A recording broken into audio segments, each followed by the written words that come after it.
Bonsoir, bonsoir. Ici c'est Othman de T-App Coding et c'est un plaisir de vous revoir.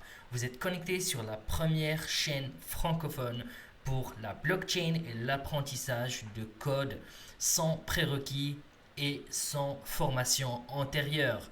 Donc aujourd'hui, nous allons continuer notre discussion sur cette série qui s'appelle Introduction au Bitcoin.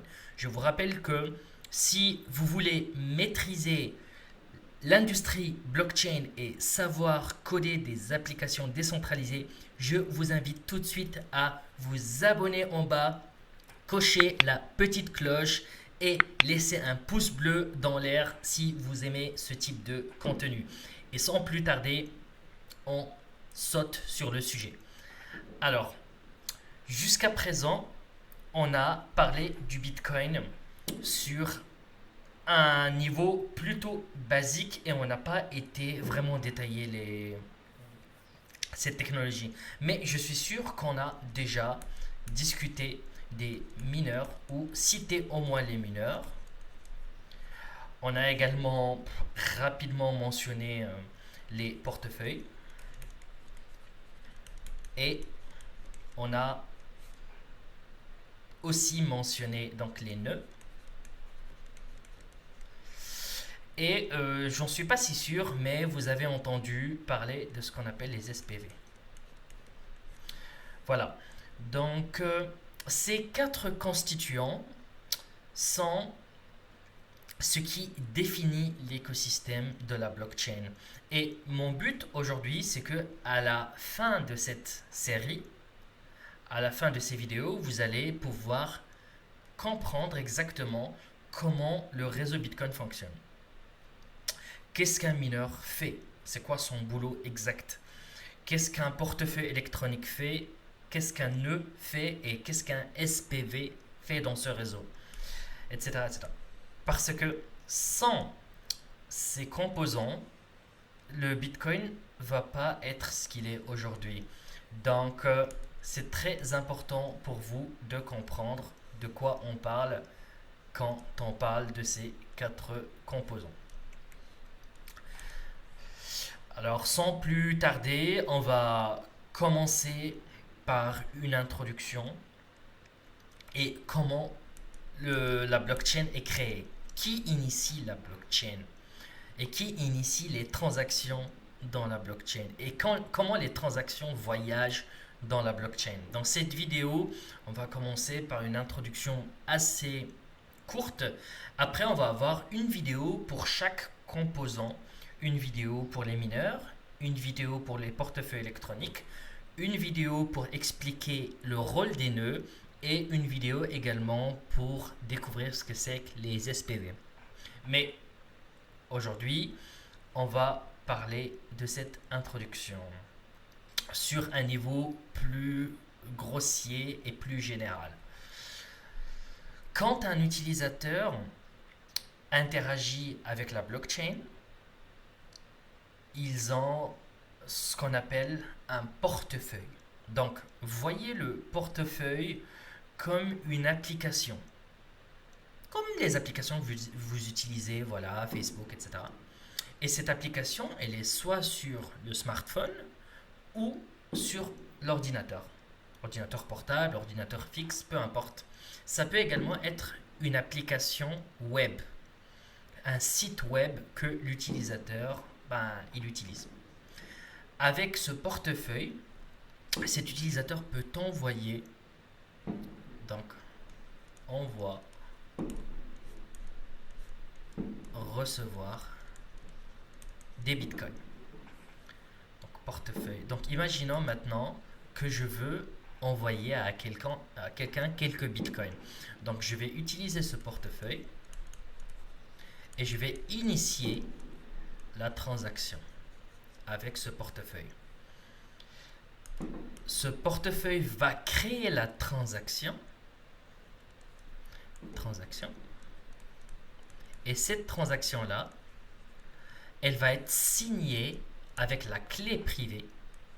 Rappelez-vous, on a discuté des clés privées et des clés publiques.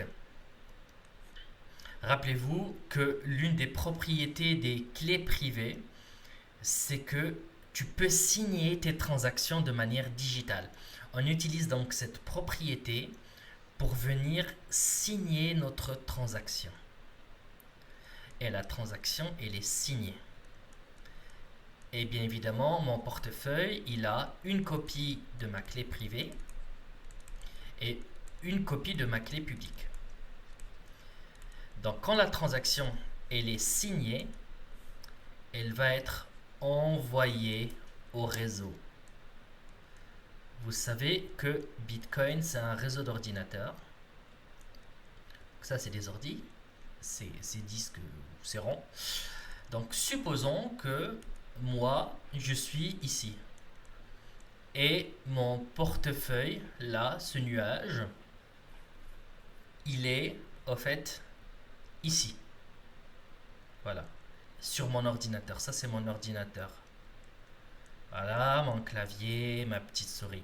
Maintenant, mon ordinateur va afficher la transaction et va transférer les transactions à tous les participants de ce réseau. Et maintenant, ma transaction, elle est à l'intérieur dans un état inconfirmé.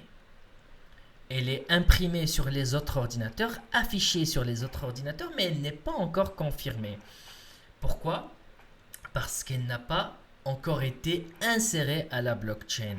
Elle a uniquement été communiquée aux autres ordinateurs. Ça, c'est ce qu'on appelle les nœuds, d'ailleurs. Ils vont vérifier que la transaction, elle a un sens, que je ne dépense pas un montant ridicule que je n'ai pas sur mon portefeuille. Si c'est le cas, ce qui va se passer, c'est que l'un de ces nœuds va refuser cette transaction et il va dire c'est pas bon, non, on va jeter cette transaction. Mais quand cette transaction va avoir une logique, ces transactions vont transiter entre tous les participants et les nœuds de ce réseau, mais elle est toujours non confirmée. Même quand tous les nœuds se mettent d'accord que cette transaction elle est valide, elle est toujours inconfirmée, elle est toujours non validée. C'est uniquement les mineurs, c'est ces gens-là qui vont valider et ajouter ma transaction au réseau. Alors, on va prendre une minute ici pour distinguer donc deux types de nœuds. Nous avons les nœuds qui vérifient et qui disent cette transaction, elle est logique, c'est bon. Othman ici, il a les fonds suffisants pour envoyer cette transaction. Ok, je valide que cette transaction, elle est logique. Mais malheureusement, cette transaction reste dans un état non confirmé. État non confirmé. Jusqu'à ce que le big boss là, le mineur, la confirme. Donc on a des nœuds qui sont actifs, c'est les mineurs qui décident si la transaction rejoint la blockchain ou pas.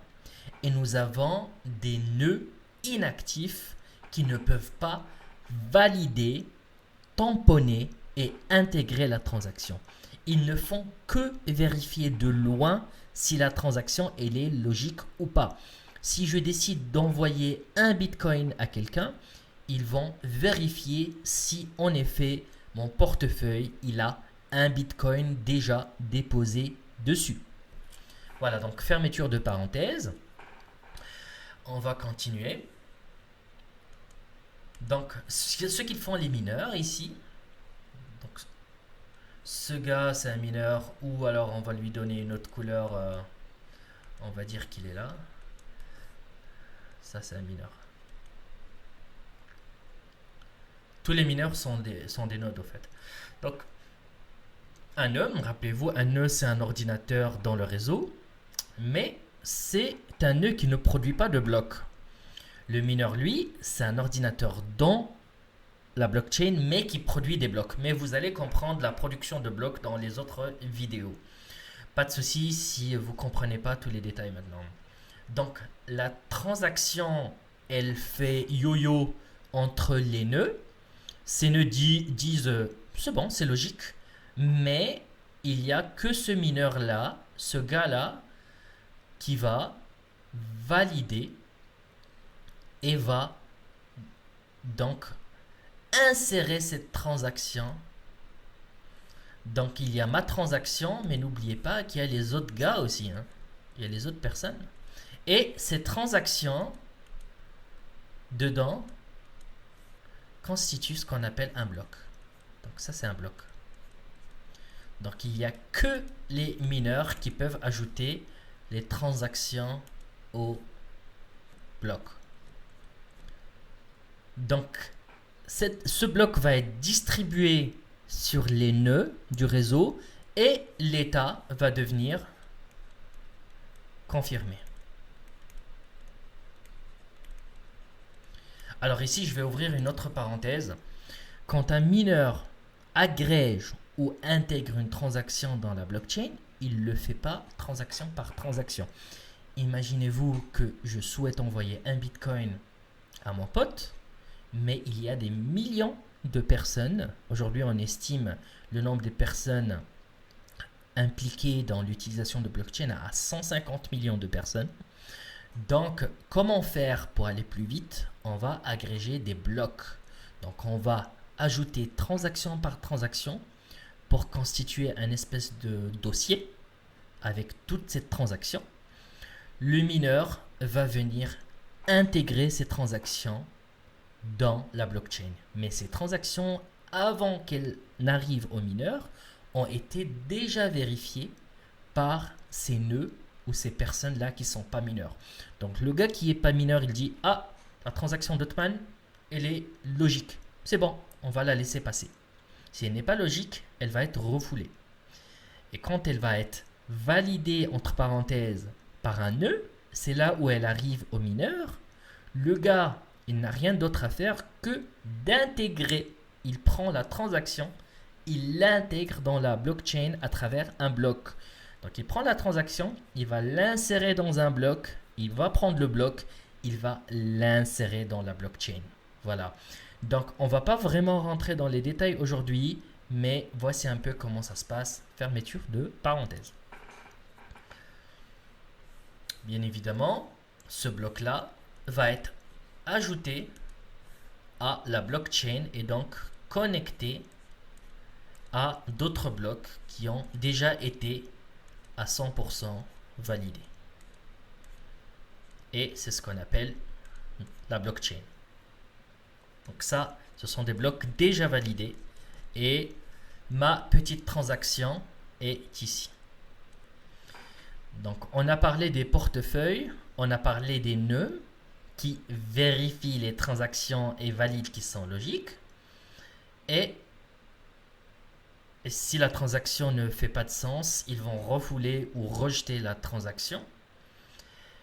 La transaction, quand elle est confirmée, elle passe chez le mineur et le mineur l'ajoute. Et finalement, on a SPV. Maintenant, l'SPV, rappelez-vous que on n'a pas encore parlé d'SPV, mais ce sont des nœuds qui n'ont pas toute la blockchain. Rappelez-vous qu'on avait dit que chaque ordinateur sur le réseau, il a une copie intégrale totale de la blockchain.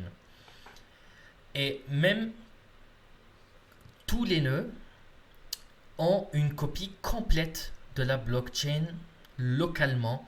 Ils vérifient les transactions en vérifiant la copie qu'ils ont localement. Maintenant, c'est également possible d'avoir un SPV. Donc c'est un nœud.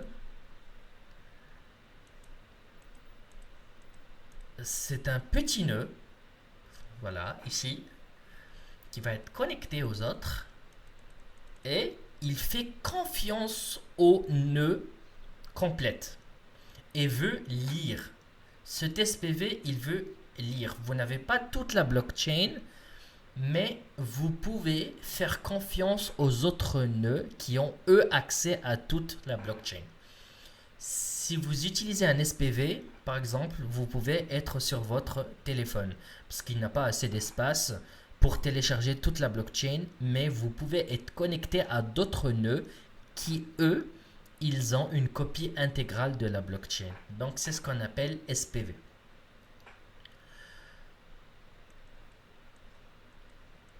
Donc, cette node complète, elle est sur un ordi quelque part avec assez d'espace pour télécharger la blockchain complète, pour vérifier les transactions. Mais SPV, c'est un gars qui n'a pas toute la copie de la blockchain, mais qui peut tout de même contribuer au réseau et faire confiance aux autres nœuds. Donc, généralement, le SPV, c'est plus petite taille. Il est plus petit que les nœuds, c'est plutôt comme ça. Ça, c'est juste une petite introduction pour que vous sachiez comment l'écosystème il est organisé. Maintenant, sur la suite, nous allons détailler chacun de ces sujets, sujet par sujet. Donc, on va détailler le sujet des mineurs, le sujet des portefeuilles électroniques, le sujet des nœuds et bien évidemment le sujet des SPV ou des réseaux qui sont de plus petite taille.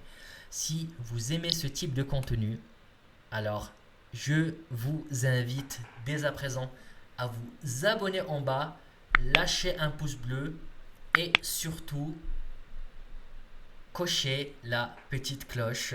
C'était Othman de D-App Coding. Donc, je vous rappelle que si vous avez zappé le début de cette série, je vous invite via le lien qui s'affiche maintenant à regarder les sessions d'avant. Comme ça, vous allez vous imprégner du sujet et donc mieux comprendre de quoi on parle. Et je vous dis à très bientôt. Je me déconnecte.